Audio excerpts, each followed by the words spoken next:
Hi, everybody. Welcome back. I'm fortunate to have Lisa Starr from Wynne Business with us again. Welcome back, Lisa.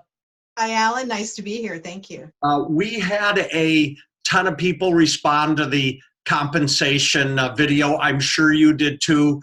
There was an endless amount of questions. As I said before, we could do 5 hours on compensation, but we'll save that for another time because today it's all about HR and human resources. So dig in. What's the big deal in a spot? Can't I just hire someone and it'll work out?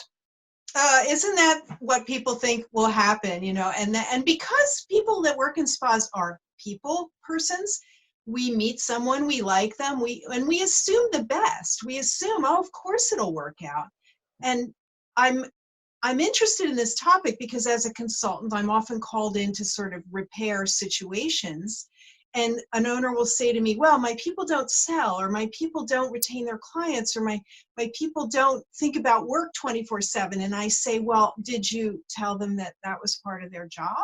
Is it in their written job description? Was it part of the interview process? Did you, build the job around those needs? And they sort of say, no.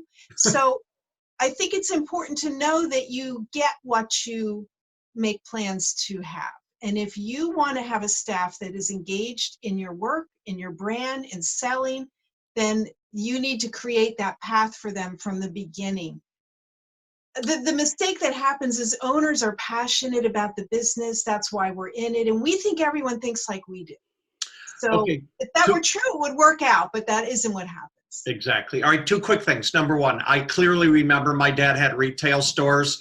I remember him hiring people and saying, hey, can you take the trash out? And they go, I don't remember that being on my job description to take the trash out. And number two, no one should be embarrassed about this subject. Like none of us went to school for HR, so how would you expect to know how to treat that in your facility?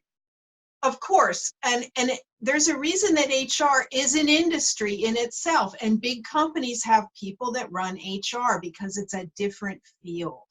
We are not good in spa at following those guidelines. So I like to at least start with, okay, what's the structure look like? Who's in charge? Is that you? What is your job? Let's write it down. What do you do? What don't you do? Who does the other things? Do you have a second in command, a manager, a front desk supervisor, whatever? And then what do you need your technical staff to do? And of course, show up and perform massages and facials, but we also need them to retain guests and perhaps contribute to retail sales and maybe take out the trash and fold some laundry. And this all has to be written down and they need to be trained to it from the beginning or it doesn't happen.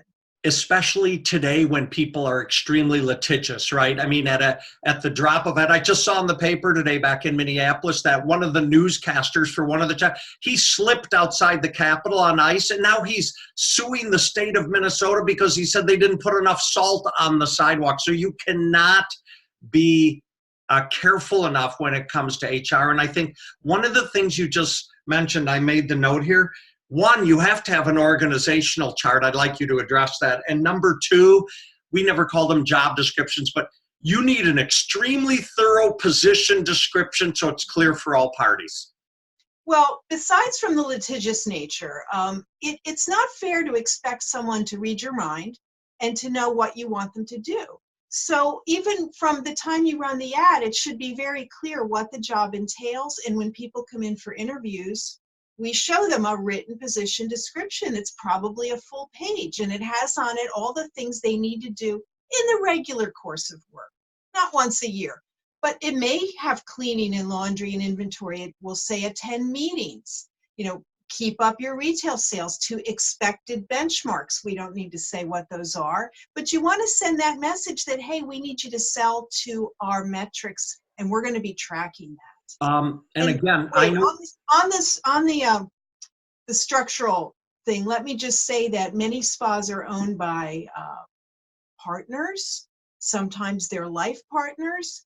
And there's a lot of situations where the staff will ask the person who will give them the answer that they want, just like your children do, rather than whose job it is. And when that's the case, when there's more than one person sort of running the place, you really want to divide and conquer who's good at finances and the legal stuff, who's good at the people things, and don't mix. Please keep it separate and distinct so everything runs smoothly. And as we say, we always put your contact info on the end of these videos. People can reach out to you for a complimentary consultation. You can have this conversation with them, correct? Oh, absolutely. Be happy to do that. Wonderful. Okay, I have one more thing before we finish today. Okay.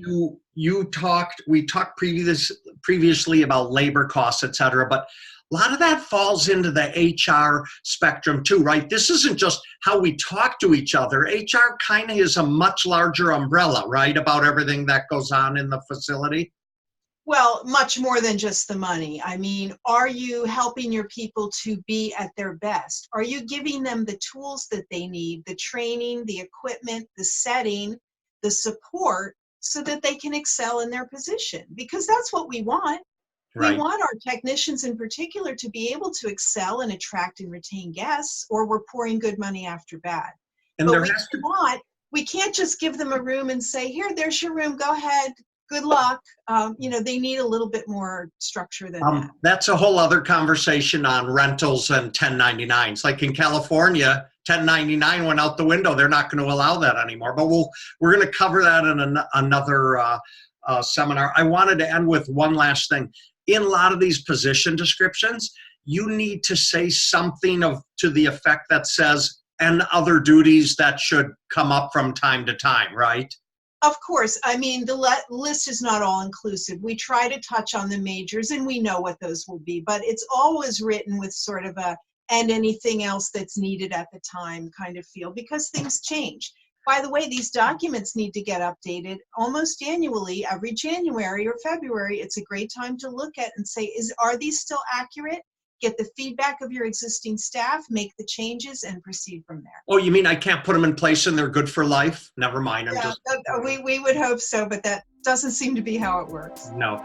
Lisa, I don't know where 6 or 7 minutes go with you. It feels like we just get started when it's time to end the Wellness Minute. So till next time, thank you again for all the awesome information on HR. My pleasure, Allan, and thank the Spa Association for all that you do. Talk to you soon. Bye-bye.